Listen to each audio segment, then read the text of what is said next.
LC বেচটা বন্ধ করানো উচিত এই বছর। হ্যাঁ, এলসি যে বেগে আসতেছে এরকম আসলে পরে কৃষক শেষ হয়ে যাবে। বন্ধু দর্শক, ঢাকা থেকে আজকের পেঁয়াজের আপডেট। ঢাকা শ্যামবাজারে অবস্থান করছি, সরাসরি প্রান্তিক পর্যায়ে কৃষকের সাথে কথা বলবো। আজকের বাজারে কেমন দাম রয়েছে। গেল বছর সরকার কিন্তু কৃষকের দিকে তাকিয়ে কিন্তু বন্ধ করে দেওয়া হয়ে গিয়েছিল ইন্ডিয়ান এলসি পেঁয়াজ, তবে এবছর এখনো বন্ধ করে দেয়নি এলসি পেঁয়াজ।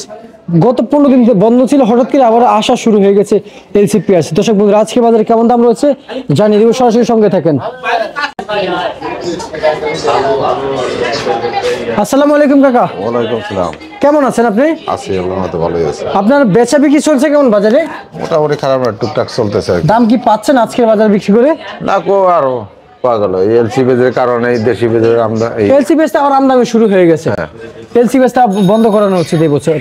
হ্যাঁ, এলসি যে বেগে আসতেছে এরকম আসলে পরে কৃষক শেষ হয়ে যাবে। বন্ধ তো ছিল গত 3-4 দিন 5 দিন ধরে, কম আসছিল একবারে শুল্ক, কিন্তু হঠাৎ করে আবার আসছে কেন একটু জানতে চাই আপনাদের কাছে। আসতেছে কি জন্য আসতেছে, এখন পার্টিতে আনতেছে, পাঠিয়ে ব্যাট আনতেছে। কমাই দিবে এই জন্য। আচ্ছা, বাজারে এমনি এলসির দাম কেমন গেছে একটু এলসি এখন 45, 48, 49, 50 এলসি।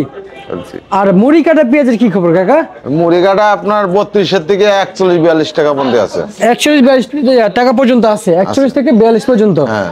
আচ্ছা আচ্ছা আচ্ছা। আর হাটের মন কত করে গিয়েছিল কাকা? হাটে কালকে গেছে হলো আপনার 1300, 1400, আজকে আবার 1500, 1600, জি, 1300, 1400 1400 গিয়েছিল বাজারে। আচ্ছা, আর আজকে আমদানি কেমন হয়েছিল মুড়ি কাটা পেঁয়াজের? মুড়ি কাটা আমদানি একটু কম। একটু কম। এই যে এই বছর কৃষকের দিকে সরকার কি এখন তাকাইছিল? টাকাইলো আর টাকায় নাই তো। তাকায় নাই, না দেখেও নাই। না, 1 কেজি পেঁয়াজ কৃষকের 75 টাকা পড়ছে।